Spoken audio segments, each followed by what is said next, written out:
ஓம் நமச்சிவாய. சிவாய நமக. சிவசிவாய நமக.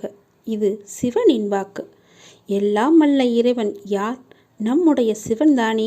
இந்த பிரபஞ்சம் முழுவதற்கும் முழு முதற் கடவுள் நம்முடைய சிவன்தானே.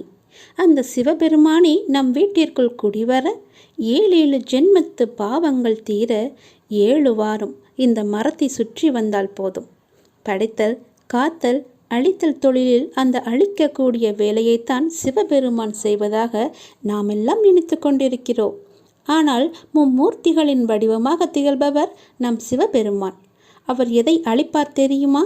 நம்மிடம் இருக்கும் ஆணவம், கர்வம், கோபம், தலைகணம், நாம் செய்த பாவம், நோய் நொடி இவைகளை தான் அவர் அழிப்பாரை தவிர நம்மை அழிக்கக்கூடிய வேலையை என்றைக்குமே இந்த சிவபெருமான் பார்த்ததே கிடையாது. வழக்கம் போல நாம் இதையும் தவறாகத்தான் புரிந்து கொண்டிருக்கின்றோம்.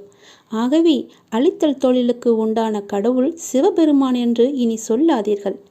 எம் பெருமானின் ஆசீர்வாதத்தை முழுமையாக பெறவும், நம் குடும்பத்தில் இருக்கும் பிரச்சனைகள் தீரவும், 7 ஜென்மத்து பாவத்தை கழிக்கவும், இந்த சிவபெருமானை வீட்டிற்குள் வர வைக்கவும் செய்ய வேண்டிய சிறப்பு வாய்ந்த பரிகாரம்தான் இது. சிவன் ஆசீர்வாதத்தை பெற ஏற்ற வேண்டிய தீபம் தெரியுமா? சிவனுடைய ஆசீர்வாதம் நமக்கு முழுமையாக கிடைக்க இந்த தீபத்தை நீங்கள் ஏற்றி வாருங்கள். சிவனுடைய ஆசீர்வாதத்தை முழுமையாக பெற வேண்டுமென்றால் மாதந்தோறும் வரக்கூடிய பிரதோஷ தினத்தில் சிவன் கோவிலுக்கு சென்று வழிபாடு செய்ய வேண்டும். சிவன் கோவிலில் இருக்கும் வில்வ மரத்தை 7 முறை வலம் வர வேண்டும். ஒரு வில்வக்காயை வாங்கி 2ஆக உடைத்து அதன் உள்ளே இருக்கும் விதைகளை நீக்கிவிட்டு நல்லெண்ணெய் ஊற்றி திரி போட்டு வில்வக்காயில் தீபமேற்றி வில்வ மரத்துக்கு அடியில் வைத்து சிவபெருமானை மனமுருகி வேண்டி வரங்கள் கேட்டால் அந்த வரங்கள் உடனே நமக்கு கிடைக்கும். குறிப்பாக திருமணமாகாதவர்கள் 7 வாரம் திங்கட்கிழமை வில்வ மரத்தின் அடியில் வில்வக்காயில் தீபம் போட்டால் 7 வாரம் முடிவதற்குள் உங்களுக்கு ஒரு நல்ல செய்தி வந்து சேரும். 7 முறை வில்வ மரத்தை தினமும் சுற்றி வந்தால் கூட தவறு கிடையாது. வில்வ மரத்தை சுற்ற சுற்ற நீங்கள் செய்த பாவங்கள் எல்லாமே தீரும். 7 ஜென்மத்து பாவத்தை சுமந்து கஷ்டப்படுபவர்களுக்கு கூட சுலபமாகவே மோட்சம் கிட்டும். குறிப்பாக பிரதோஷ தினத்தன்று வில்வ மரத்தை வலம் வந்தால் எந்த நவகிரக தோஷமும் நம்மை தாக்காது. அவ்வளவு பெரிய மகிமை வாய்ந்தது.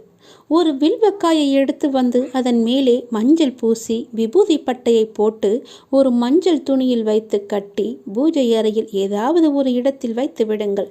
உங்கள் வீட்டில் 3 நாட்களுக்குள் நடக்காத நல்லது எல்லாம் கூட நடந்துவிடும். வீட்டை பிடித்த பீடை நீங்கிவிடும். தரித்திரம் நீங்கும். வீட்டில் செல்வ கடாட்சம், ஐஸ்வர்யம் பிறக்கும். எப்போதுமே நோய் நொடியோடு மருந்து மாத்திரை சாப்பிட்டு கொண்டிருப்பவர்களுடைய குடும்பம் கூட ஆரோக்கியமாக இருக்கும். ஆரோக்கியம் பெறு என்பதும் ஐதீகமான உண்மை. சிவபெருமானின் அருள் ஆசையை முழுமையாக பெற வேண்டுமா? அந்த சிவபெருமான் உங்கள் வீட்டிற்குள் வர வேண்டுமா? தினமும் நெற்றியில் திருநீறு பூசுங்கள். கழுத்தில் ருத்ராஜம் கட்டிக்கொள்ளுங்கள்.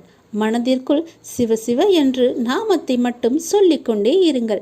வில்வ இலையை உங்களால் முடிந்தவரை வாங்கி கொண்டு போய் சிவன் கோவிலுக்கு கொடுங்கள். 7 வாரம் இந்த மரத்தை சுற்றி வந்து நான் சொல்வது போல செய்தால் கண்டிப்பாக சத்தியமாக உங்களுடனே சிவபெருமான் உங்களுக்குள் உங்கள் வீட்டிற்குள் குடிக்கொள்வார். இது நிச்சயம் நடக்கும். இது நம் அப்பாவின் வாக்கு. அவருடைய வாக்கை நாம் மீறக்கூடாது அல்லவா? ஒரு முறை செய்து பாருங்கள். உங்கள் வீட்டில் சுபிட்சம் உண்டாகும். ஐஸ்வர்யங்களும் பெருகும். நல்லதே நடக்கும்.